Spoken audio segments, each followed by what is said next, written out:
responsibilities in that job.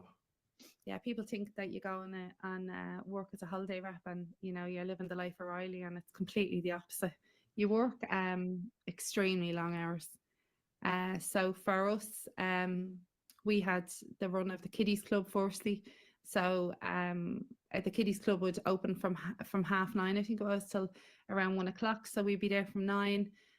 So you do from 9 to 1, and then you'd break for like siesta time till 3, and then we do kind of paperwork or welcome meetings, that kind of stuff, delivering leaflets around to all the rooms via the stairs, mind you. So you'd be putting like little welcome packs under each door of each room for the guests.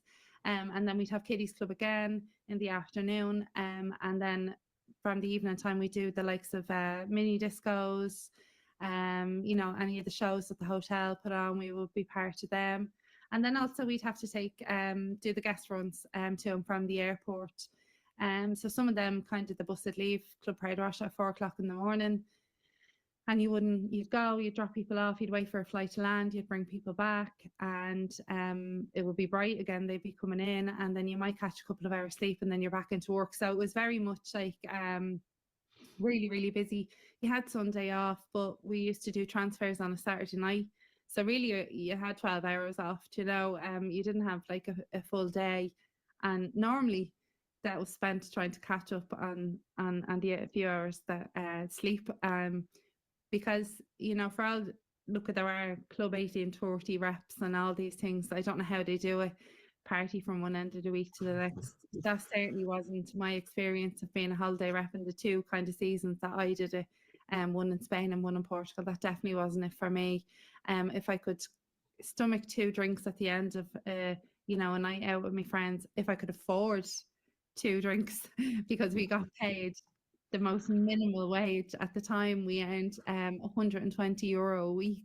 So, I mean, you had to feed yourself, you had to live off that, wash your clothes. We'd no washing machine, so you had to pay to go to a laundrette to wash and dry your clothes. So I figured out that drying them was too expensive. So I bought a washing line and installed it inside my apartment so I could save on the drying money, we weren't living the life of Riley financially or any other way. Like, we were working hard to have a few hours, if we got them each day, of living in this, really beautiful place, which was, fantastic payoff until it wasn't, for me. But I loved it. Viewers, if you've just joined us, I'm here with Hazel. If you watched the Channel 4 documentary about Christian B, her story was featured in it. And something just struck me then, because it was horrifying. So the fact that, you were back in your room and you just heard a voice call out your name. And you said that you were working with the kids and stuff. Do you think perhaps he was watching the kids, and that may be how he came across who you were, to actually know who you were?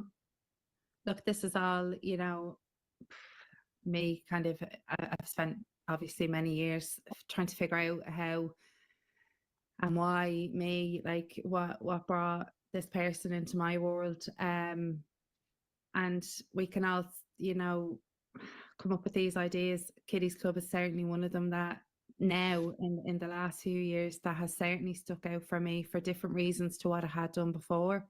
I never would have put the connection together that the person who would carry out crimes like this against like an adult, for all I was a young adult, I was still an adult female. I wasn't a young child at all, So I never would have put 2 and 2 together that somebody would have that if somebody's preference was children. It just never entered my head.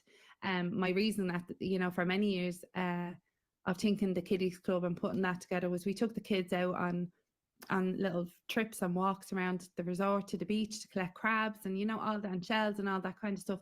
So we wore bright yellow t-shirts. The kids all had bright yellow t-shirts with bright yellow hats. Everybody knew our name. The kids would be calling our name. And I just thought that maybe that advertised me, unbeknownst to myself, around, to him, to this person. Obviously in later years, I've kind of maybe no different to what I'm sure you were thinking at the minute, thought that the kiddies club, and obviously what appears to be his preference, or choice at times, may have drawn him to me. But also my room and my apartment had been broken into a couple of weeks previous to what had happened, and I'd been saving up. It was difficult with the money I got, but my mum and my brothers and sister were coming out for my 21st birthday, and I'd been putting an extra few bob in a shoebox under my bed. Now, I know everyone at home will probably, and excuse me French, but have a shit drawer. This drawer that just has everything in it that you need to keep, but you don't have a place for. Well, these apartments are so minimally furnished that I didn't have a drawer. So I created a shit drawer under my bed.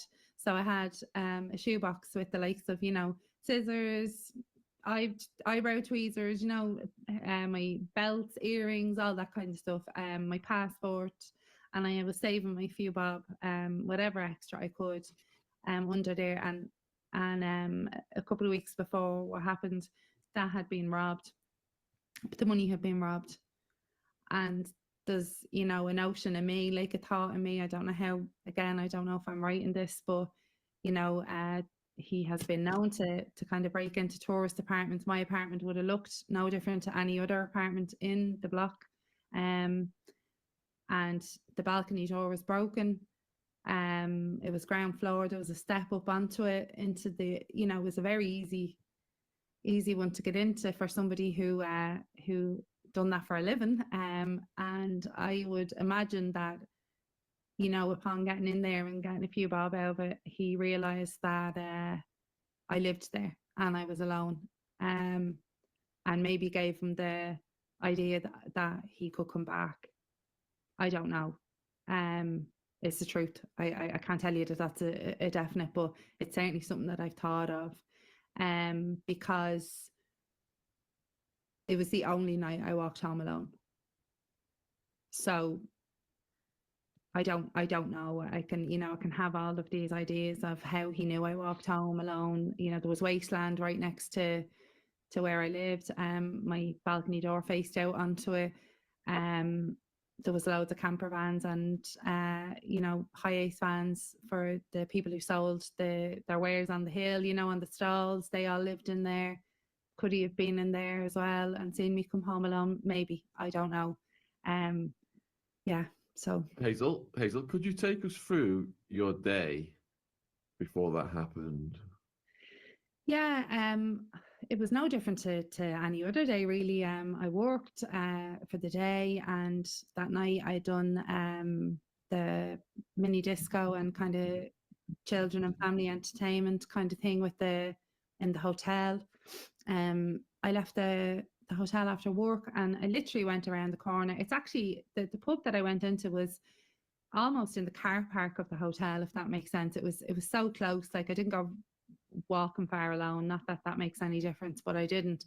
And I had been I've been seeing this boy, or this man, I suppose, a boyfriend, and he played music in there. So that's what I did. I went around there. I seen a few friends. I seen him and himself and the owner of the pub kind of were having words with each other. They weren't getting on. To be honest, it was all a load of crap, to be fair. It was all just stupidness of over not enough customers in the bar, and all these things. So I ended up sat outside the pub, which again wasn't unusual. There was seating outside, but myself, the owner's wife, and one of the girls who worked there sat on the steps outside, and we were chatting away, and I was giving out about him, I think, at the time. And sure, look, as you do at 20, like, and I remember going over to him and saying, like, give it up. Can we just end this, end this argument or whatever? And he told me to F off.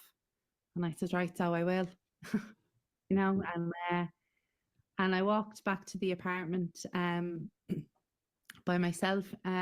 Again, not that it makes any odds if I walked miles alone, but I didn't.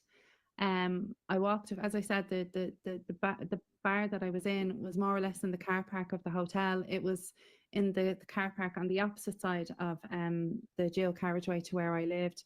There's block 1 and 2 on one side. That pub was there, we'll say, and then you cross a small footbridge into block 3, which is where I lived. So I literally walked across the footbridge, and once you came off the footbridge, you were into the reception area of the hotel part of where I lived. I walked through the hotel corridor, down to my room. I lay on the bed, fully clothed, kind of upset that, at 20, the boyfriend had told me to F off. I was probably playing Snake on my phone or something. I can't, and I obviously dozed off because I did. And my comfort position, I suppose, for sleeping was always on my stomach. So I obviously, in my sleep made my way into that spot, and I was woke up by somebody calling my name. And in them, like, you're talking milliseconds. Like, this is not the sound. When I say this, it kind of obviously sounds longer than what it was. And I thought my boyfriend had come over to say he was sorry, to apologize. But in the, in the second, like, it's in this, like, such a quick realization, because you're half asleep, like, and I still hadn't opened my eyes, or even, kind of came to fully at this stage. But I knew he had no key. I knew he couldn't get in. So I was like, it couldn't be him. And even now, even saying it, like, I get sweaty hands. It's the most horrendous feeling of fear that I don't know if I could truly do it justice in words. Like, and unfortunately, I'm sure there are other people out there that know that feeling. I wish they didn't, but it is the most paralyzing feeling of fear that is equally painful. It's like everything rushes to your feet. Everything becomes heavy, because you're just literally frozen in fear. And this is all before I opened my eyes, because I knew that there was something wrong. I knew instantly. So obviously I was lying on my stomach, and I turned my head to see who this was, and I was kind of met with this very tall figure of somebody all dressed in black, and he was holding a knife. So instantly, you think, for me anyway, you think you'd kick, you'd scream, you'd do all these. I couldn't. I was just completely paralyzed with fear. And in them seconds, again, like, this is not minutes, this is seconds, like, you're trying to make this decision very, very quickly. Am I going to win if I fight back? There's this part of your brain that I've since learned about, that it goes back to, these primitive times in human history, where you can kind of tell whether or not you have a shot at this.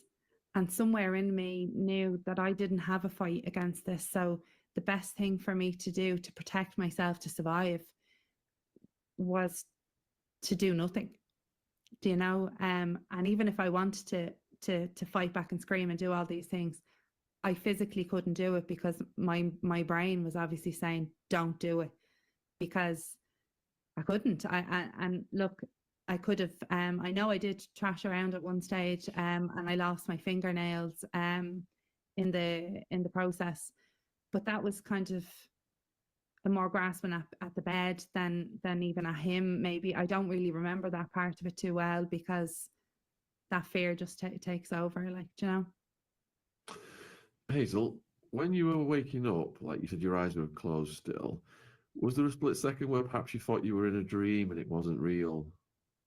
I think my first memory really is, I thought it was my boyfriend coming over to apologize, obviously, because he told me to F off, and I thought, but no, like, there was just that, the minute the realization hit me in my head that it couldn't be him, it couldn't be my boyfriend, that instantly I knew that there was something wrong. This, and I can't explain why. I don't know the psychology surrounding that, or the reason myself why, but I think in the back of my mind, I knew none of my friends would ever do that to me. You know, sneak into my room in the middle of the night. I know they wouldn't, because they knew how nervy I was of living alone, how much it had taken for me to overcome the silence and, you know, the actual just being by myself in a place which had never been something I had ever had to do. And all my 20 years up to that point, I was always in a house, or you live somewhere with loads of people, like with my family. So yeah, I just think I instantly went from, this can't be my boyfriend, I'm in trouble. That's that. There was nothing else in between. And yeah, just the most horrendous fear takes over your whole body and who you are. It's really hard to explain. Yeah, just raw survival. Mm. So what did he say to you next? He told me not to scream. He, you know, I don't know how graphic you want for people on this, but like he had pulled my hair, he'd put the knife kind of up to me and told me not to scream, so I didn't. I knew that was the best thing for me to do, and throughout the whole kind of time that he was there, um, you know, people have often I read about myself online. You know, I don't know very many people who wouldn't. And while the majority of it can be quite positive, and I'm very grateful for that, there are things that are negative about me. Why didn't you scream? Why didn't you do this? Why didn't you do that? Don't ask me them questions unless you were there. I made the decision not to do that unconsciously, because you know, I didn't have these moments or this lapse in time where I could just sit down and say to myself, right, what's the best thing to do here? Let's work this out. I didn't have that time. I gauged a situation that, you know, I knew that if I screamed, I had this man who was much taller than me, much bigger than me, with a knife. You know, I weighed it up that I'm not going to win here. So I think the best thing, you know, so unconsciously, like in my subconscious, had me kind of realize, and I'm only kind of, you know, years later kind of realizing this myself, that the survival mode for me was to do as you're told, and maybe you'll just get out of this, like, do you know? So I think your first thought isn't, I didn't even think that he was going to, or me, like, I didn't think that. I just thought he was going to kill me, or, you know, unalive me. I don't know what way you say that. I'm sorry for, Oh, that's you fine. know, because, and again, that probably sounds real dramatic, and I don't mean it to be at all, but I don't think I was wrong in that, like, in the sense that if you're asleep in bed and you wake up to somebody there with a knife standing over you, I don't know what like, I don't think thinking that they're out to unalive you is the first, is a wrong thing to think. Like, I think it'd be one of the first things most people would think. Um, I think the first realization that what he was there for was more sexually motivated, was when he positioned me on the bed, and I knew then that this is what's going to happen. Yeah. Yeah, so you've got nothing but love and support coming in from the people in the chat here. And some people are saying, you know, just there's always going to be idiots out there. And you do not have to explain yourself to anybody, to any of these idiots. And it's just, you know, absolute bravery coming on here and telling your story like this. And I'm shocked right now. Just, I mean, you've described it so brilliantly, your life, just this young person with all these aspirations and this monster. You just wake up and your monster's in this room. It's just, You see, I oh would my goodness. say is that people who, you know, obviously, in everyone's story of survival in crimes of, you know, gender-based crimes, we'll call them, is different. But at the end of the day, I'm no different to anybody else. You know, I'm a very ordinary person. I wish I had this like extraordinary life, and I could be you. I could be anybody. Like, I'm not like, and I say this very, we're all very special in our own way. So I don't mean this to sound, but like, I'm nothing special. Like, I'm just, I grew up in a very normal life. I lived a normal life. I'm from a very working class normal area. I'm, you know, I didn't, and nobody in, you know, who is a victim of a crime like that does anything wrong. I don't care if you run down the main street and you're nude, you're not inviting something like that ever. But for me, I think I just, you know, was trying to better my life and expand my life. And you know, learn more and learn new cultures and meet new people, and in doing that, yeah, somebody just destroyed that on me. And I think, you know, it's I feel compelled, I suppose, to hopefully, by sharing my story, and it will stop him. Firstly, that's my main objective, and yeah, and give other people you know, a kick up the bum to go and get help. Yeah, so you got a comment here from Monica. I'll just read this because it Yeah. summarizes what a lot of the other people are saying. Hazel, you are telling this in such a clear, calm manner. It is important to share your experience to help others. Your smile is warm. Oh, thanks. Yeah. Michelle says you're very courageous. Charlie says you're absolutely brave. Debbie, you're such an inspiration for other survivors. You're really special. And I do think perhaps you underestimate yourself, Hazel. You radiate a very positive energy, and you do have a really warm smile. And you know, Oh, to go through the darkness that you've been through, it really shows strength of character, because a lot of people, when they've gone through things, you know, we've interviewed a lot of people who've gone through things, and they fall back on substances and alcohol and have very sad lives, and some of them, their lives are cut short because of these people coming into their lives. it's funny you should say that, because my as a side story, I suppose, my father had run a rehabilitation centre for recovering drug addicts for 30 years. And after this had happened to me, and eventually over time, when I moved home, and I was trying to figure out a path in life, and I studied addiction studies, because, and I worked with people who were recovering from drug misuse, because I was very acutely, and still am acutely, aware of the avenues that I potentially could have went. And there's no shame in that either, at all. I have done some very destructive things, personally destructive things, you know, to myself over the years, because as a result of what happened to me. Just because I didn't choose drink or drugs doesn't mean that they didn't cause harm to me, you know. But I'm very grateful that that wasn't my outlet, or wasn't my avenue that I took. But I also appreciate that, and I understand why. Like, I get it. Like, I get why you would want to completely numb and forget.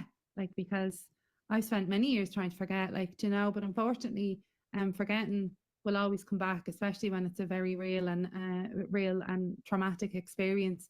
It will always come back and bite you at some stage. But I do understand why people who have experienced trauma like that would seek to numb it, or, you know, dull it out, or forget it in some way.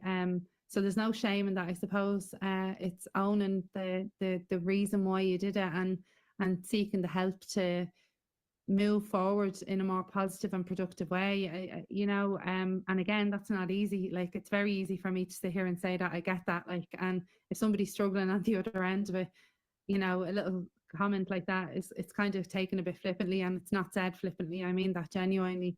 But, you know, choosing your life after a trauma is probably one of the most daunting things that you will ever do, because trauma just doesn't go away, and what you need at that time can change. Your needs change, because, you know, you evolve and you become this new person, following something as traumatic as you know, as what happened to me.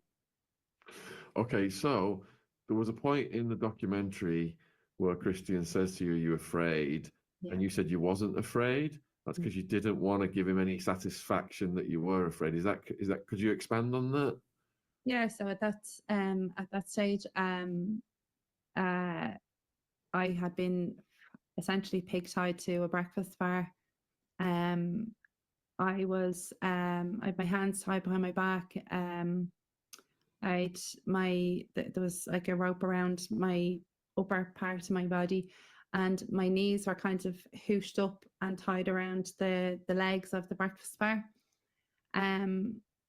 So my body was in complete shock, and shaking, like, you know, as you can imagine, both from fear and pain. And it was at that time that he asked me if I was afraid, and I said no. And I, I don't get any, you know, I don't get at now saying that. Like, what? I don't know why I said that.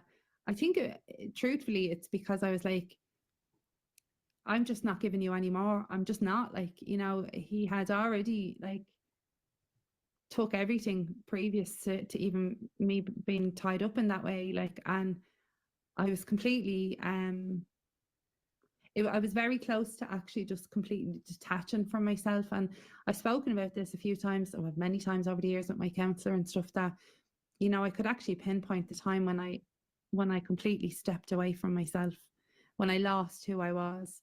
And it was at that time when I was tied to the breakfast bar in the apartment, because I just remember thinking, I've lost. Like, for all I might be there physically, I'm not here anymore. Like, the Hazel who I am is gone now. I'm gone. So the reason I kind of said, I think I said, that I wasn't afraid, is because he had taken everything. I wasn't giving him any more. But then he had brought a backpack of, like, things with him. And he had obviously set up a video camera, and he filmed, you know, obviously what was taking place, and he had used the video camera to film different parts of me up close, and all that stuff. And he had used a whip then across, like, the back of me, which then he asked me if I was afraid. And look, I don't need to tell you, like, being whipped is, you know, horrendous, like, horrendously painful. So if telling him I was afraid stopped that, then that's what I had to do. So I did. I told him I was afraid then, and that seemed to be enough. You see, for me, and I believe this to be true of many different cases of this form of crime, like, you know, for all there is, like, a sexual element to it, I think personally that the main element of that is control and power. And I firmly believe that the person who did this to me, you know, that's all that they were out for. And that's why they don't discriminate, I suppose, on who they choose. So, young girl living by herself in a foreign country, I'm vulnerable. So I'm essentially not powerless, but lacking in the power that I might have if I was living with my boyfriend or my friends, will say.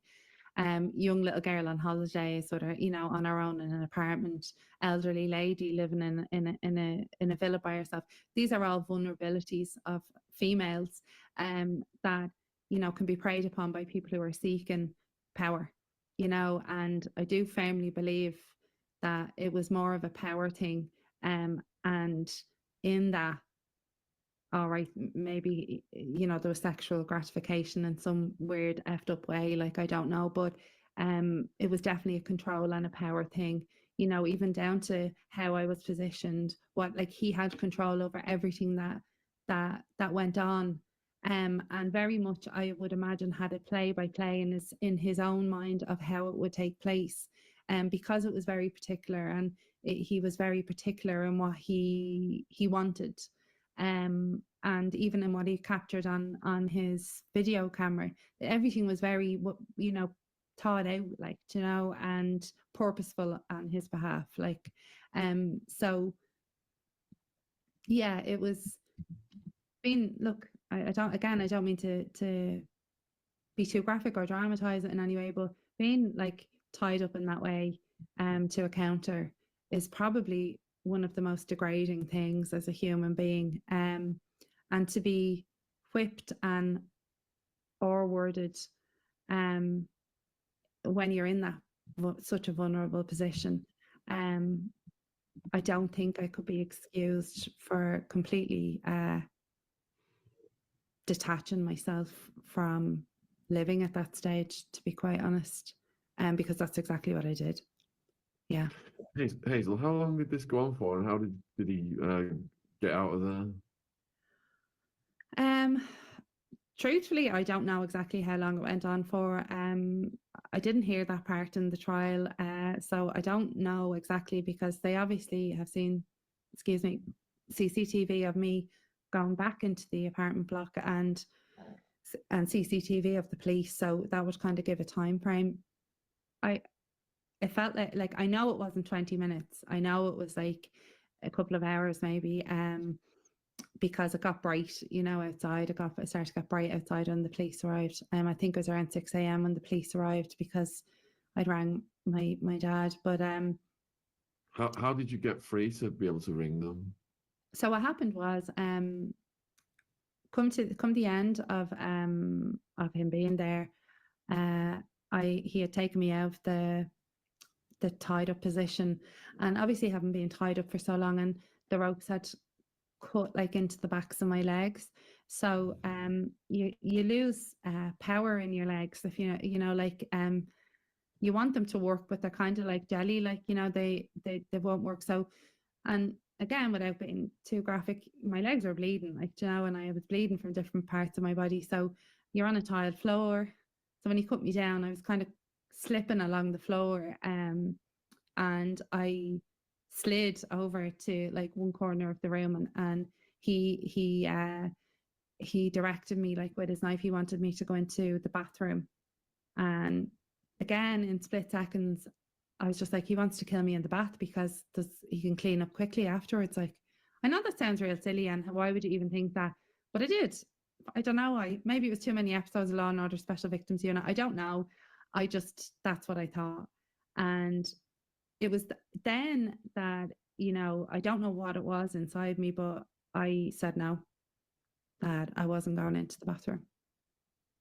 So there was a little bright green wooden kind of, it's an insult to call it a sofa, but that's what it was meant to be in the room, was just like a little chair sofa thing. And he now at this stage my hands were still tied behind my back with my belt. So I was kneeling. He like positioned me to kneel, and put my head onto the seat part of the bench, and he was stood over me with the knife. And again, like, it sounds so dramatic, but I thought he was gonna like chop my head off or something. It was just, yeah, it was just one of them. And he went and took the sheet from one of the sheets off my bed and draped it over me, like covered me with it.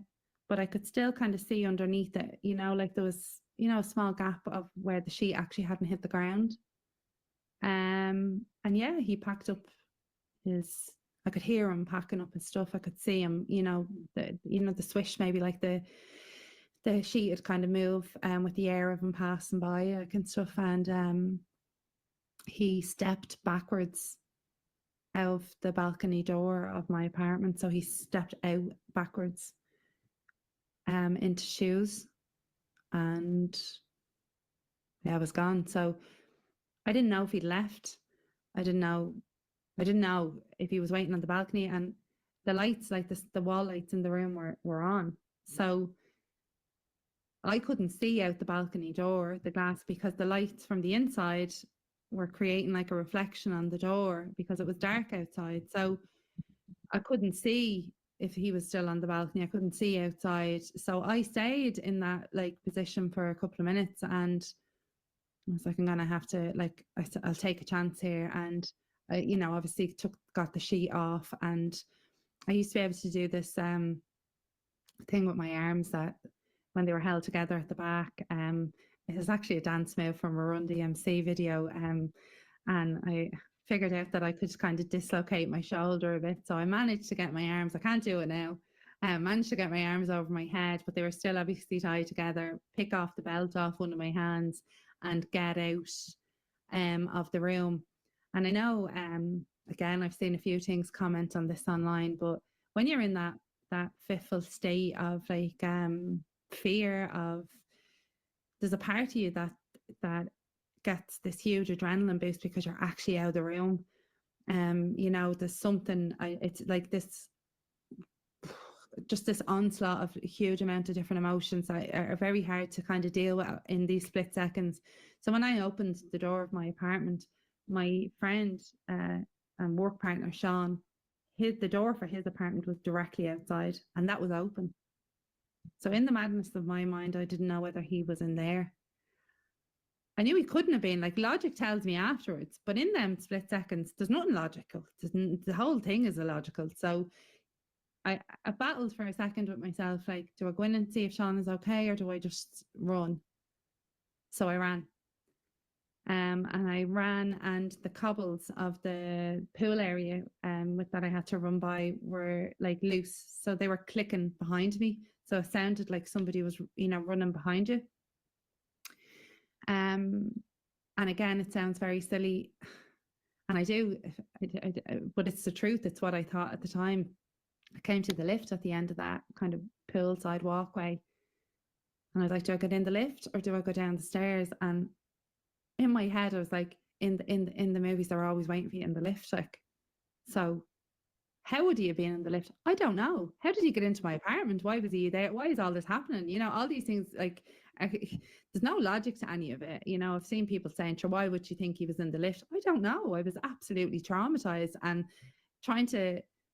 all I wanted to do was to get to safety, to somebody, to anybody at that hour of the morning, so I decided on the stairs, and as I was coming down the flight, the small flight of stairs, and there was a group of lads from Newcastle who were obviously on their holidays and had really not, a long night out, we'll say, and they were coming up, and they'd see me, obviously, with just this little towel draped around me.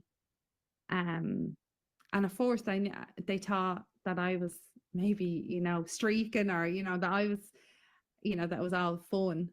But instantly, in fairness to one of them, and I still don't know who they are. So if they're watching this, thank you, because they were the first people I had who found me, essentially. And they instantly went from a group of lads kind of, like thinking it was a bit of fun, to this is not fun, like and they took me straight to the reception of the hotel, and I don't know what came over me then. I was really panicky. I was kind of talking in gibberish nearly to the poor lad on the reception, the night porter dude, and I just asked him for a phone. I said, you have to ring the police. There's a man, and I think he's in Shaun's room. I think he might be in with Shaun. Can you ring Shaun? And I was just distraught and riddled with guilt that I'd left my friend, and all these different things. So I rang my dad. It was the only number I could think of. It was a landline number. It was his house phone. It was the only number I could think of in the madness of the moment. And yeah, my one of my little brothers was staying there that night, and he answered. And I think big sister mode, something kicked in, but this, you have to. And I was so calm. I still don't know how I did it. My brother's name is Carl. This brother is Carl, and I just said, Carl, can you put Dad on the phone for me for a minute? And obviously, with me being so calm, and he was like, what are you doing? Are you drunk? Like, what are you ringing this hour of the morning for? And I was like, no, I really need for you to put Dad on the phone. And we've obviously talked since. And he said, Hazel, even though you weren't screaming down the phone, I knew there was something, just by the way. So the minute my dad got on the phone, that was it. I just completely, sorry, I lost my dad last, just October gone, in the week after I got the judgment in my case. So yeah, talking about my dad is quite difficult, but at that time, my dad done what I did, and he was very calm, and he just said, did he hurt you? Because I just kept saying, there's a man in my room, does it, and he just said, take a breath, I can't understand what you're saying, did he hurt you? And I said, yeah. And he said, okay. And we spoke for a second. He just said, I'm going to get off the phone and I'm going to make a call to my then boyfriend, and I'm going to ring you back. So you stay right where you are by the phone and I'm going to ring you back. So he obviously rang my then boyfriend and he rang me back.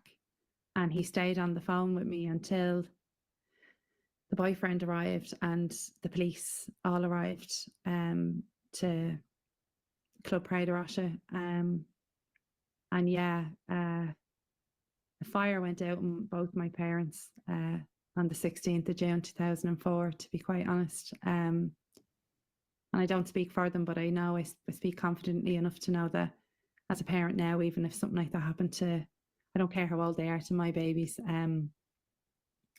yeah, I don't know if I'd ever truly fully recover from that. And I know it broke both my mum and dad completely, like, you know, that had happened to me, to their little girl. So yeah, it was horrendous. Oh, good grief. Honestly, this is so intense. Hazel, I'm really feeling for you right now. Sorry. And I think a lot of the people who are watching are just absolutely just blown away by your ability to recount this and your courage. Oh, I got to pause for a little breath as well here. Good grief. So that must have been just like, I don't know, if your adrenaline was going like crazy still, or was it a relief setting in at this point, or are you still just all like discombobulated? I think at that time, I don't know about yourself and the people, you know, watching this, but I was always brought up, you know, that the police were, oh, the saviors of, you know, if that never happened to you, you know, when you're a kid and you might be in town with your parents at Christmas time, or, you know, all this.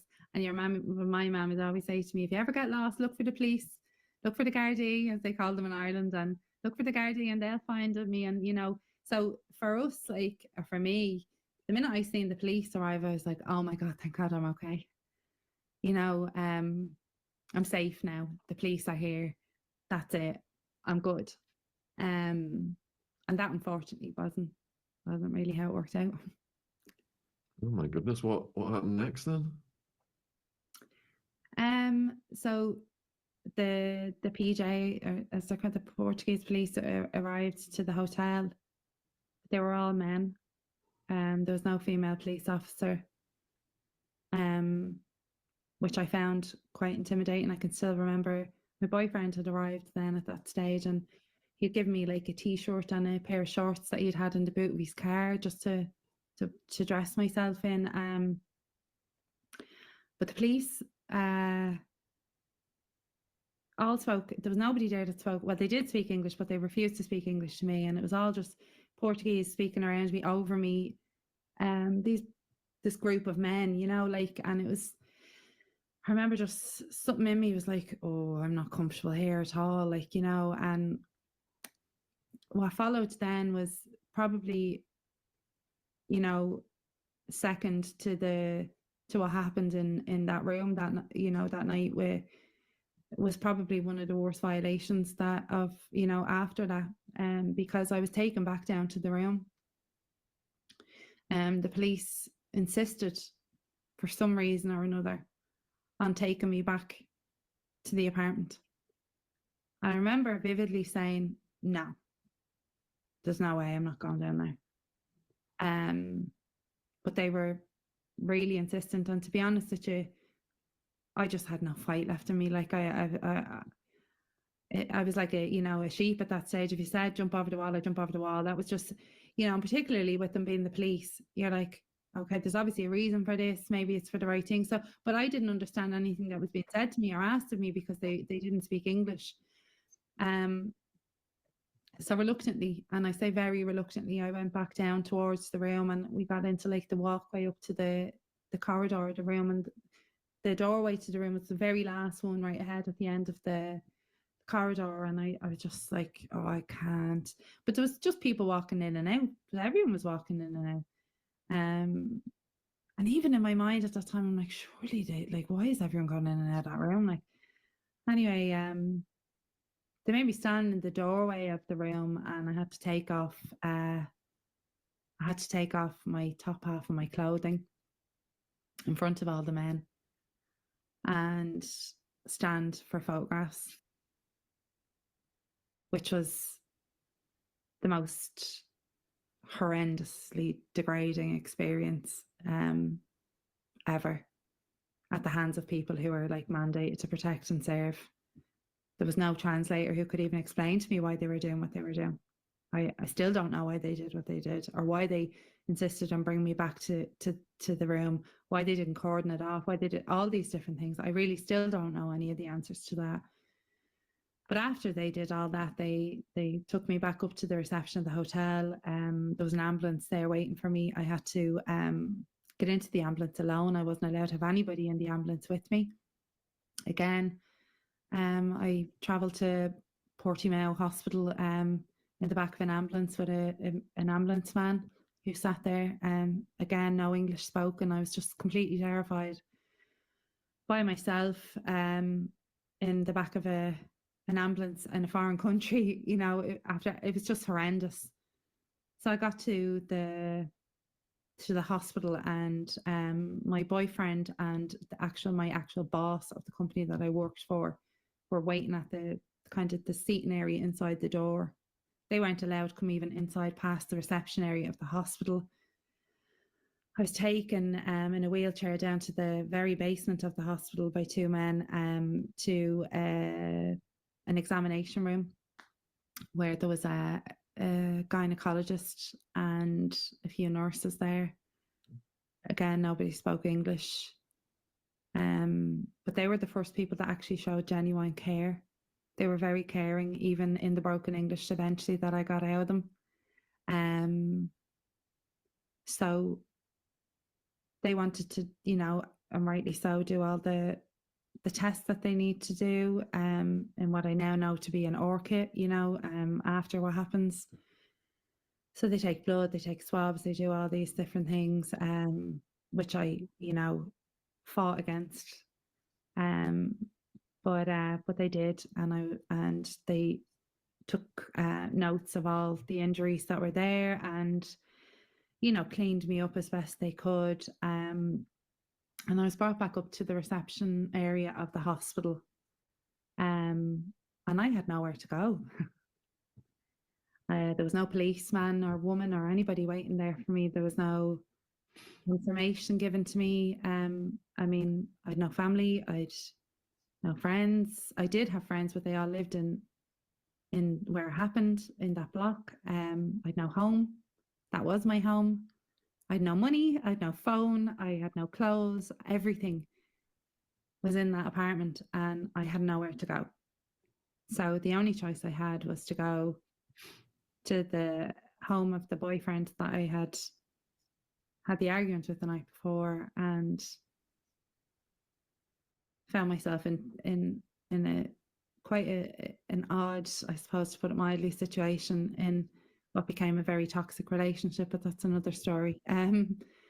So yeah, I didn't. My parents flew over. They had to fly over separately because it was high season. There was very few flights, and they got over, and, you know, I didn't have any contact from the police. I didn't have any interaction with them at all. And about 4 days later, I needed my things. Like, I needed my clothes. I need, you know, everything. Like, so there was an agreement made, I think, with the manager of the hotel that I would go back into the room and collect my stuff. But when I got there, everything was already pre-packed.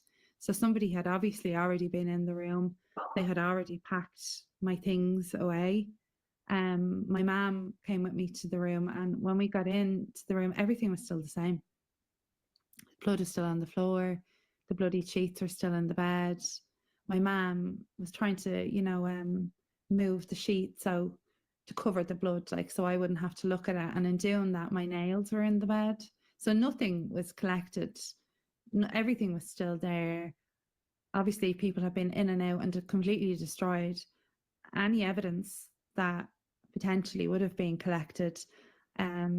Because I know, well, for one, my mum touched the sheets and moved them to try, you know, like, so I remember looking at and as my mum, the two of us have obviously had this conversation since. It was just, I knew at that moment that, you know, nothing was going to happen here. Nobody was going to help me at all. I was given an appointment card to go to Portimao police station, the one that you see a lot of on different television stuff. That's exactly the same one that I went to. So given an appointment card. It was for 8 days after what had happened for me to go and give a statement. I now know, because I gave a statement 16 years later, that took over 3 days.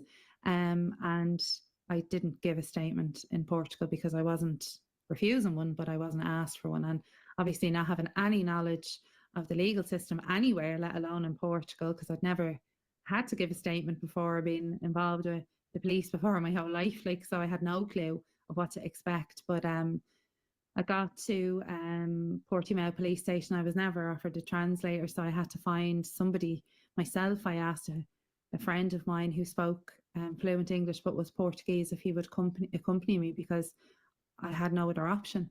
I wasn't given another option.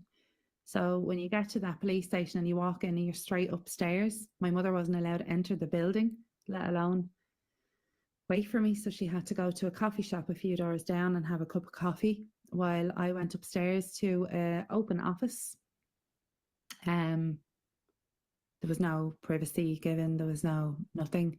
There was policemen sat over in the corner of the room. One had his feet up on the desk. They obviously knew the person that I had brought with me. Turns out they knew him very well. I didn't know that at the time. They were all backs slapping and shaking hands and, you know, friendly with each other and all speaking Portuguese. I hadn't got a clue what was going on around me. And the police officer who had been sat with his feet up on the table just like slid an evidence bag across the table to me and said, "These are your clothes." And I said, and then again, cheeky bitch that I am, I said, "Well, who fucking else had owned them? You got them from my apartment." I was really so angry because of just how insensitive the whole thing was and how little they thought of what had happened, because it was just, yeah, it was just laughable really. And they asked me to give a description of the person. I gave it as best I could. I explained everything. You know, there's this whole hullabaloo of, you know, this mark on his leg and, you know, whatever. Firstly, I never said that he had a tattoo on his buttocks. Buttocks wouldn't be language that I would have used then, and I don't use now. And that's not what I said. Maybe that was lost in some sort of translation, which seems to be happening a lot. But I had told the Portuguese police then, and I still say now, that I seen something. I don't know what it was, but there was a mark on this person that could have, you know, he wore tights, like what appeared to be like female women's like tights. I don't know if it was a pull in the tights. I don't know if it was a birthmark, a scar, a tattoo. I don't know what the mark was, but I know that it was there, and I'm confident in that. I've no reason. That's just what it was, and I had said that then to the Portuguese police. I described him as a German. They told me I couldn't say that, and I said, "Well, I can, because he is." And they said, "No, you can't say that because you don't know." And I said, "But I do." And there was a back and forth about that. Then they told me that I had to say that he was Germanic, which was something I had never heard of in my life. And I asked them to explain what that meant. And I was told that it was somebody from that area. So it could be German, it could be Dutch, and I said, "But no, he was German. Like I'm not saying he was Germanic. I don't even know what that means." Anyway, so I was there for the length of a cup of coffee. Because my mum was just finishing up a cup of coffee in the cafeteria a few doors down. And that was it. So that was my statement, supposedly. And in the weeks that followed, I was followed by the Portuguese police. They would be in the pub if I was there. There would be places I was just to see if I was a slut. And yeah, they just intimidated me. They told me I needed to go home. That, why don't you just go home, like, you know, and that if I you know, made too much of a song and dance about this, that, you know, I would destroy tourism in the area, that my friends could potentially lose their jobs, all these different things. Just continually all the time that like I was the problem. The person who committed the crimes against me wasn't seriously an issue, obviously, for them. It was the fact that I was the issue. Like, you know, I was a holiday wrap. What did I expect? When were you able to leave Portugal? I left. I could leave whenever I wanted because they didn't do it. Like so, I had this conviction inside me, and I don't know why, but I had to see out my 21st birthday because my little brothers and sisters were coming over. It was one of their first holidays abroad ever. And I wasn't ruining that for them, and they didn't know what had happened. So I had to pretend, which was probably, it was one of the most difficult pretendings I've ever had to do. And I don't think I'd done it too well, if I'm being quite fair.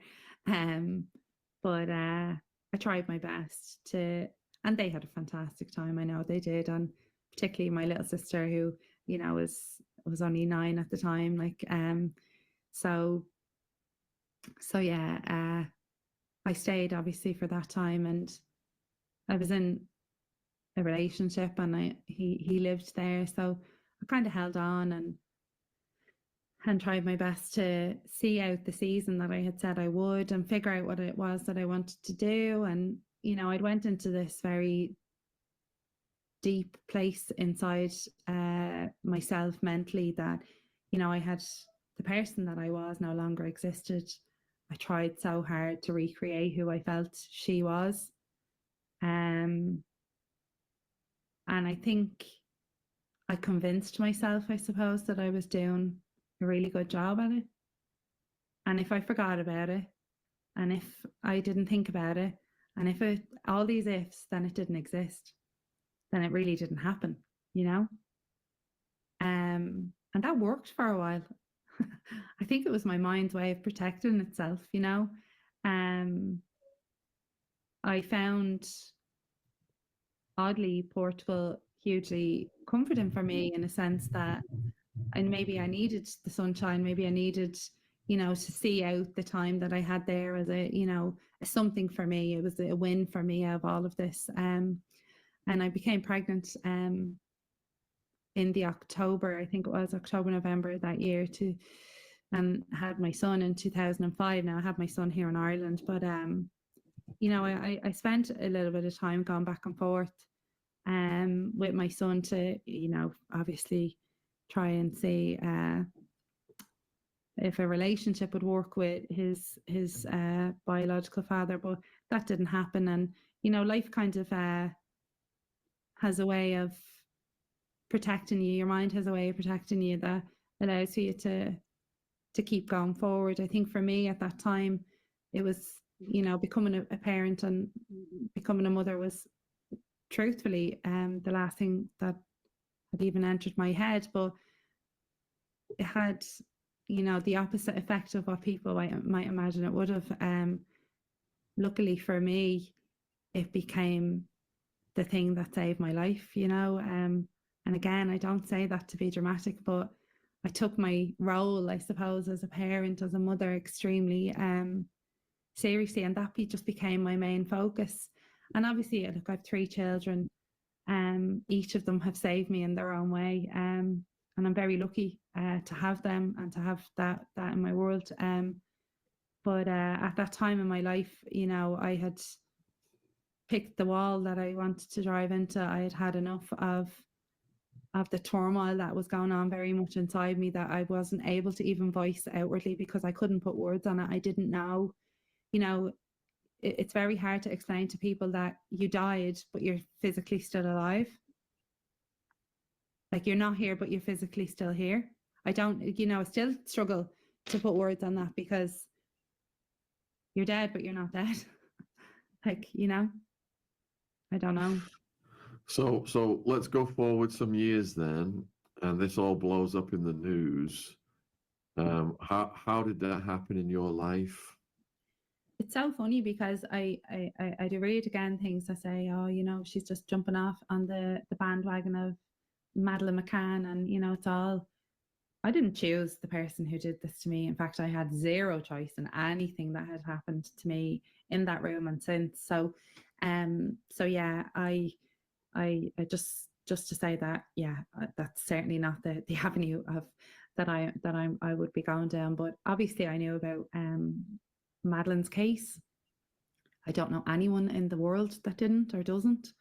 But I wasn't a follower as such. I say that, kindly, but it wasn't something that I was hugely following the way some people do, and I understand that, but I wasn't one of them people. So in June of 2020, when it was actually the 3rd of June, it was one of my brother's birthdays, 2020, one of my brothers sent a link into our family WhatsApp group, excuse me, and it was at the height of COVID, and I was working from home and I'm extremely busy, and I seen this link and the thumbnail of it, you could see something about Madeleine McCann, something, and I said, haven't got the headspace at the time for this at the minute, I'll read it later. So yeah, it was a long day at work, and that night, it was around 10 o'clock, I actually read the article that he had sent. And in hindsight, when the two of us speak about this, he was on the other end peppering, waiting for me to read it, because he wanted to see if I reacted the way that he had when he read it, because it was essentially a call for information on this person, this description, this. And the minute I read it, honestly, like one of them kind of things out of a movie, all these things just start going, you're imagining numbers and all these things going around, adding things together in your head. You're like, oh my God. So I did what probably most people would do, and I googled more, because there was obviously all these different, and the Operation Grange had put out like a public call for information to people. There was a video kind of thing on one of the newspapers, or maybe more of them, but this one that I watched, and they had put a public plea out to seeking more information on this person, and had given like if contact numbers and emails and all that kind of stuff to contact them. And I toyed with it for a little bit in my head. I was like, I don't know whether, I don't know whether this would be connected. I don't know whether, but I knew somewhere in me that like the right thing to do was to contact them and let them see, So I emailed the email address that night. It was probably around, again, I kind of came around to it, was about 11:30. It was late enough that night, and I heard from them the next morning. They contacted me the next morning. They were so nice, honestly, because when I knew that they firstly believed me, because you have to understand that I had come from, my only ever experience with police and anything like that has been so negative and disbelieving and belittling and all them horrendous other things that came along with it. So putting myself out there again to a police force that weren't even my own, with the greatest respect, like they were a British police force. Here I am going with another foreign police people. Like, it took a lot for me to send that email, if I'm being honest, even though I knew it was the right thing to do, but I did. And it was very short. I just explained who I was, that I had this experience on this date in Portugal, and the description they gave is a description that I had given at the time, and that I believe that, there is potential for them to be connected and that. So from there, it just kind of really snowballed quite quickly. Obviously, they believed me, which I'm very grateful for. And they then put me in contact, I suppose, with the BKA in Germany, who essentially were and are investigating Christian Brueckner and the crimes that he allegedly committed. So yeah, there was an agreement made with the Gardaí here in Ireland that I would give an initial statement here, which, as I said earlier, lasted over 3 days. They were fantastic as well. Although I do know that there's a lot of bureaucracy because of cross-border, European wide kind of different jurisdictions. There's so much paperwork and T crossing and I dotting that I wouldn't even have a clue about, to be quite honest. But that's why the process is so long and drawn out, is that it's so multi jurisdictional that you can't, like, one force can't do anything without the okay of dot dot dot, behind it. And I think that's what people need to understand in all of the cases that are linked here, that it's not just one case for sleep, and it's not just one jurisdiction, it's multiple ones, and they all differ in how they interpret their laws and how they enforce their laws. So that's what takes time. It's very, very frustrating. I know this more than most people, because from the 3rd of June, I didn't have my day in court until May of 2024. So I had years of waiting and back and forth and continual kind of letdowns, I suppose, for want of better words, because of procedure, of one country not agreeing to this or that, or this thing or that thing. Like it all ultimately was delayed as a result of that, which is very, very difficult.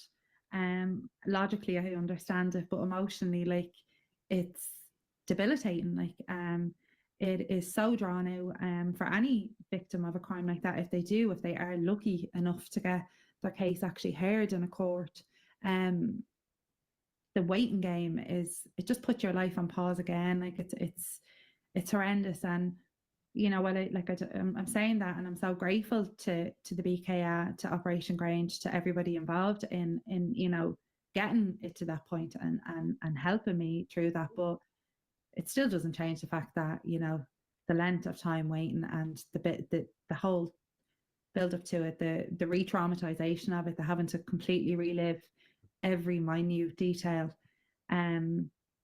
is mentally very damaging for people and for me. Like, I don't mean, like, obviously, like, it's taken a huge toll on me mentally. And I think I wouldn't be wrong in saying that if people experience something as traumatic in their lives, they would like to hope that 22 nearly years, or 22 nearly years later, that they will be some way moved on and living, in a sense, whereas it's done the complete opposite for me. And that's not to play a small violin or anything. I'm not looking for sympathy on that. Like, I suppose there's a part of me that is angry, because my life again has been turned upside down. Again, I have to confront all this. Again, I will potentially have to, if an appeal is granted, see this person in court again. All these agains that. Hazel, when you say again, are you saying that you had to go to court and you did see him in court? I testified in trial. Yeah. Okay, could you describe that experience? What that was like, please? Yeah, so I testified on trial in Braunschweig in Germany in May of last year, almost a year ago to date. And it was over 2 days, 2 full days in court. So yeah, I was, for the first time at that time in 20 years, I was in the same room as that person again. And it's very hard to portray it, as different to what's seen on the television, I suppose. But when you see the clips of the courtroom and all that stuff, it looks huge, but it's really not. And you'll notice it now, or for the people who are listening will notice it now, that when they do put things up of the courtroom, you'll notice that there's one small little chair and a table sat in the middle of the room, and that was me. So you'll get an idea of how close I was to sitting with him again.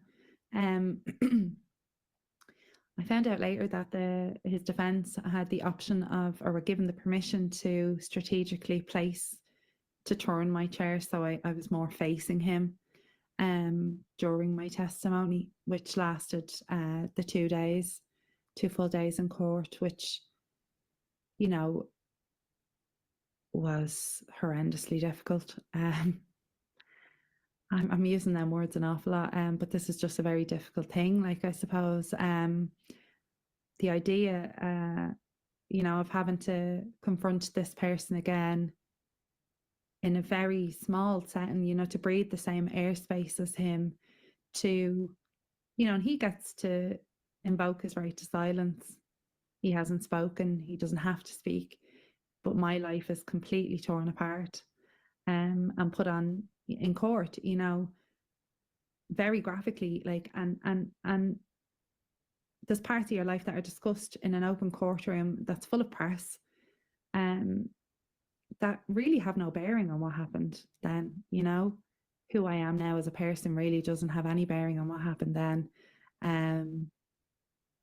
How often I like to have sex after what happened to me doesn't have any bearing on what happened then. The line of questioning was just mind-boggling, to be quite honest, and only serves to kind of, I think, belittle and discredit victims of gender-based crimes. It just actually infuriates me that that kind of line and level of questioning for people who are clearly already very vulnerable. And I hold my hands up and say I was so vulnerable in that courtroom.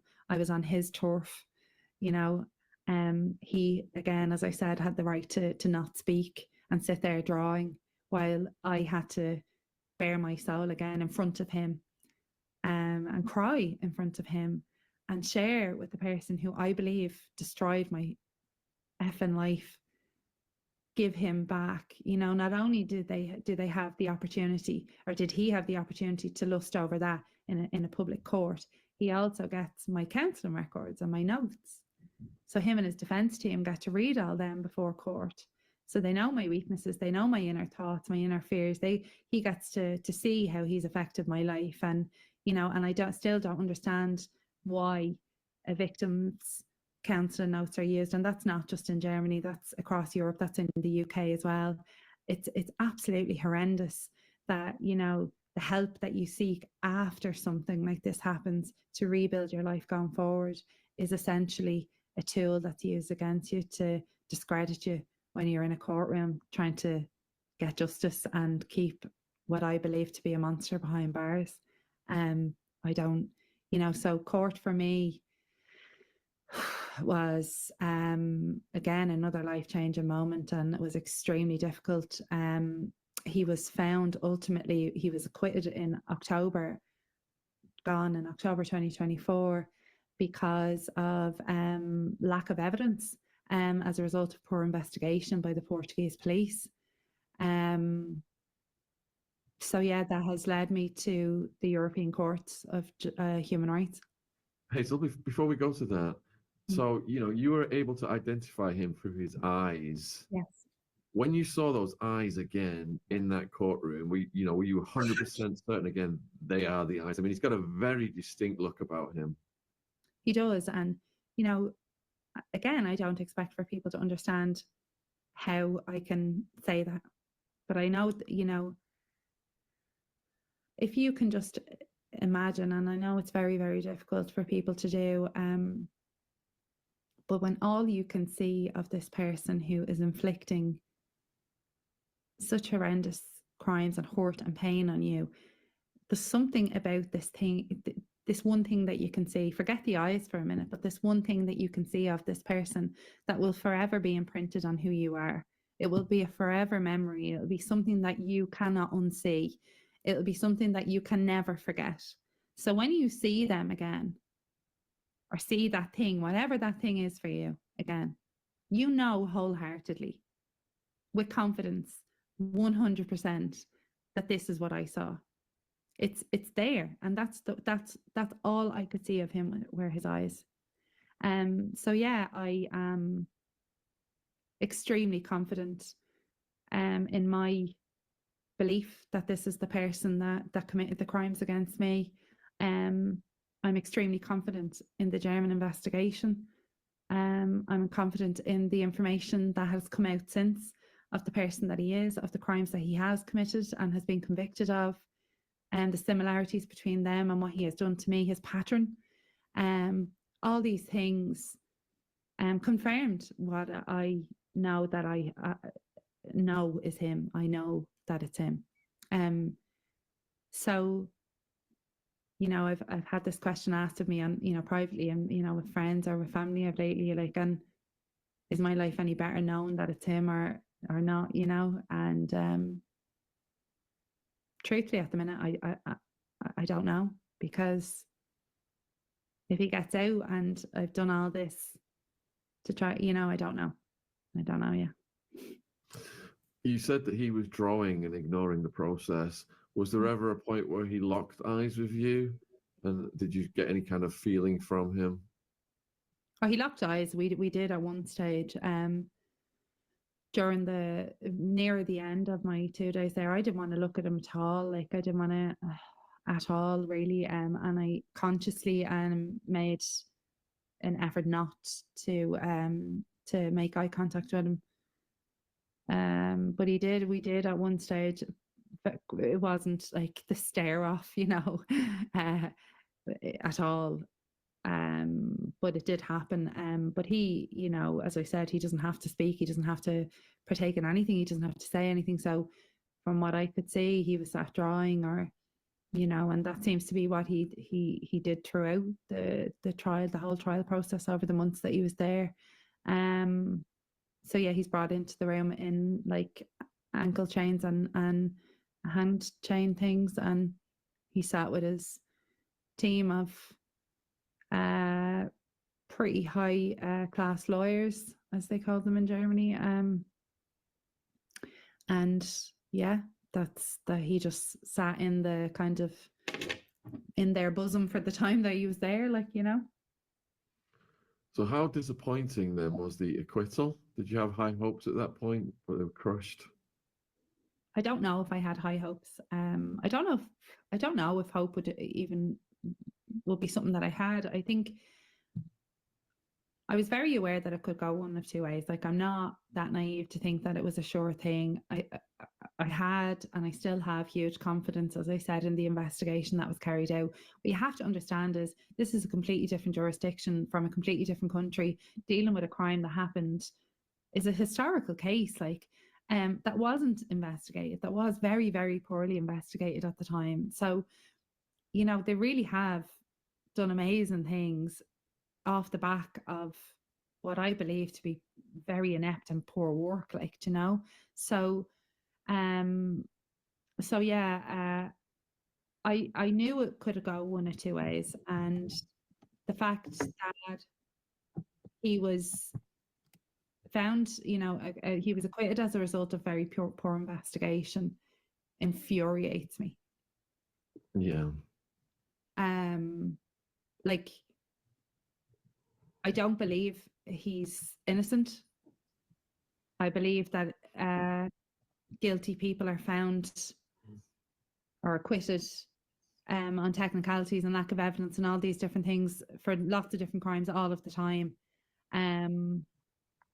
I don't feel that, this is again just a personal opinion, I don't feel that all of the information and all of the evidence that was to hand was taken into account. In fact, I know that it wasn't now, and I find that very unfair. And again, I'm not here to kind of play a violin and look for sympathy. Like, I just want fairness. Like, you know, I just want, yeah, I want the justice system anywhere to do their job, and to uphold the law and to take everything into account, because that, to me, is what their job is, you know. And while it would have been horrendous for him to get a not guilty based on concrete evidence, I'd have to hold my hands up and say he's not guilty. Then that's, you know, and have something tangible to believe in and to understand why they came to that conclusion. But at this moment, I don't understand how that conclusion was met, given the evidence that was to hand. I don't know. How do you feel about the prospect of him possibly getting released as early as September this year? He is due for release in September the 18th, I think it is. I mean, that's very scary. You know, it's something that I didn't realize was kind of sitting in the back of my head as much. until very recently. And I suppose as the months clock by and you're coming into summertime now, and then all of a sudden the kids will be starting back in school and it'll be September and he's due to get out. I think aside from me, and if I take myself out of this for a moment, I think it would be huge injustice on society in general if a person like him was walking the streets freely. Well, you have to understand from what we have, what I have seen and what has been proven of him is that he has lived very discreetly but in plain sight for many, many years. He has had many warrants for arrests and crimes, absconding, all these different things, but he managed to live in plain sight, but off grid, or camouflage into the background, or and do that under the eye of different jurisdictions and different countries for so many years. So this is somebody, he's not stupid. He knows exactly what he's doing. He knows the game he's playing. He knows what what he's about. He clearly is a clever person, and my worry would be that he would do that again. Essentially, that he would. And I know people will say, "Oh, well, everybody knows his face. Everybody." Sorry, there's ways and means around that, and he has proven that so many times. So I don't take that as comfort, I don't take people knowing who he is as comfort at all. No, so I am very scared for people, and naturally for myself, if he gets set free, Yeah, I'm flabbergasted with the amount of crimes that he's done, and his ability to play the system is part of it as well. Yeah. The lack of punishment he's actually suffered, and now he's about to get released. It's absolutely disgusting. Yeah. So I know you've got to go in 7 minutes, and you've had a few questions come in. Okay. Do you have time to answer a few questions? Yeah, absolutely, no problem. And you told your story brilliantly, and we really appreciate that. It's we've been gripped and harrowed, and have really felt what you've been through. All right, so here's a question from Rosie. Hazel, do you feel he's being protected by the authorities or someone higher? I think that's a really good question, Rosie. And yeah, obviously it's something that I have thought about. I don't know about the authorities. Not that I don't know. I don't think the authorities in Germany certainly aren't protecting Christian Brueckner in any way. But I wouldn't be surprised if somebody came to me with proof that he was being protected in Portugal. And I certainly wouldn't be surprised if something came out that he was connected to some sort of a group or, organization of some sort. That wouldn't surprise me. But as far as knowing, I don't know, and I wouldn't have, a concrete answer for that. But it certainly wouldn't surprise me. Well, an indication of that, perhaps, is you said that he had a bunch of high-priced lawyers. Yeah. Because they gave the impression in the documentary he didn't have money, he had to survive by dealing substances. But then they said he owned that factory, and then you're thinking perhaps he must have money to own the factory. As far as I know, from what I gather, again, this is just from the likes of the documentary and stuff. I'm not. He had committed a robbery. He robbed £100,000 or euros. I'm not sure, but that's what financed, we'll say, a lot of purchases, from what I know. But insofar as his legal team, I don't know how they're being paid for. I don't know. Definitely raises a red flag and a big question. Yeah, I have no knowledge on how or who or what way his team of pretty high-end lawyers are being paid for. I have no clue. So Blanksy wants to know, if Christian B gets released, will you request protection? Well, I can't be protected here in Ireland anyway. They've no jurisdiction and the case is not being heard here. So unless somebody crosses the boundary of my garden gate, no, I can't, unfortunately. Would they keep you informed if he was travelling in your direction? I don't think they have to. I don't know. It's the truth, Shaun. I don't know. Cassandra is wondering whether you could estimate, how many victims he possibly has. I don't. I like it would be. I wouldn't even have a guess. Like Cassandra. Sorry, do you know more? I think there's an awful lot more there than we know of now. As he is a person who kind of hid himself even when he was, in situations like what happened to me. And a lot of the time, from what we can gather, his motives were around children too. So, a lot of children grow into adults who have suppressed memories of maybe what had happened to them as a younger person, and things might come out in time. You don't know, by stories like my own being shared, it might encourage others who may feel that they have been a victim of a crime from a similar person to come forward. I hope that would happen for them, not even to have another strike against him. It would be for them to be able to hopefully get the help that they need and deserve as a result of what had happened to them. Yeah, Cassandra. So we had John Clark on, and his book documents a lot of Christian B's crimes. Yeah. So perhaps check that out. That podcast we did yesterday, it's actually in the playlist, the Madeleine McCann playlist, and the links in the description box. And Harry is wondering where is he locked up right now? And you've also, and in the documentary they said basically the police in Germany feel they've got some evidence towards keeping him locked up by charging him with Madeleine McCann, but they're trying to get even more evidence before September, so they can't tell us what they've got. What do you think about that? I know very little about Madeleine's case. I'm being genuinely honest on that. I probably know less than you do, to be quite fair, Shaun. I think, look, I personally have huge faith in the BKA and in the investigation that was carried out on my case anyway. So I would, really believe that the Germans are in a position where they have enough evidence to know what he did to publicly announce that they feel that he unalived her. Is that what you're supposed to say on this? Sorry. Yeah. Excuse me.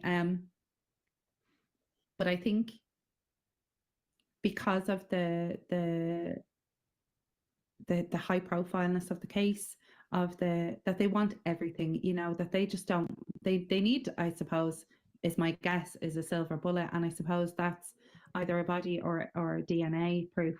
I don't know if they have that. I don't know anything that they do have.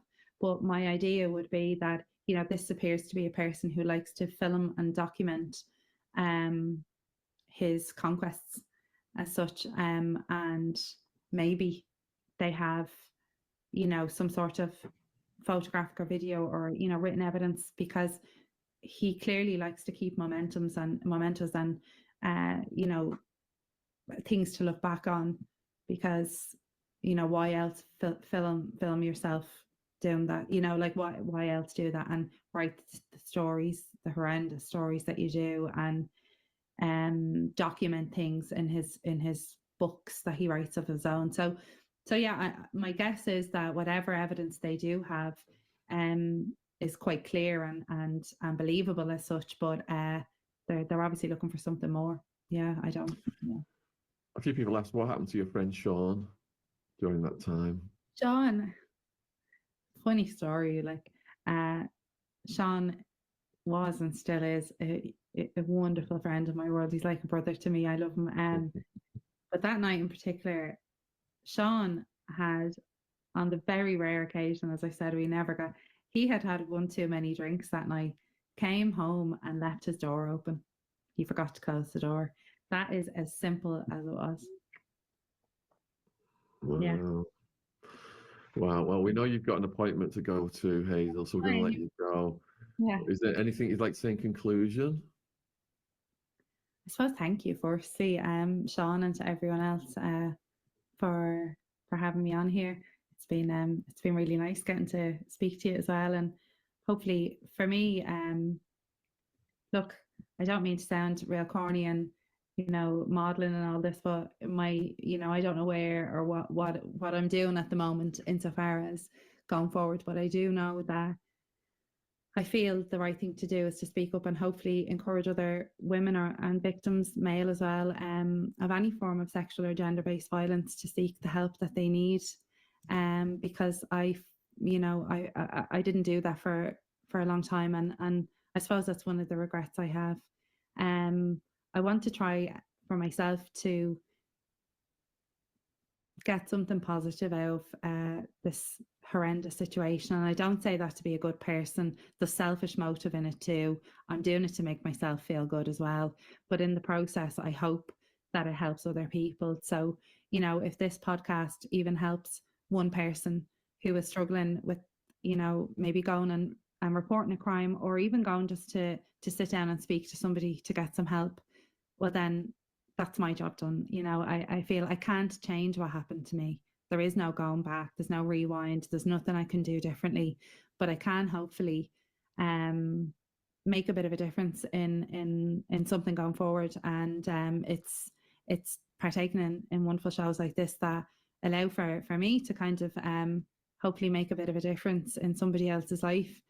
Because truthfully, I never want somebody else to be in the dark places that I have been in over the last number of years. And I feel that the more people who use the platform that they have to be able to speak out and make our talk less taboo, that it's not muted or cut off on the likes of YouTube and social media, that you can say the RAPE word and not get banned.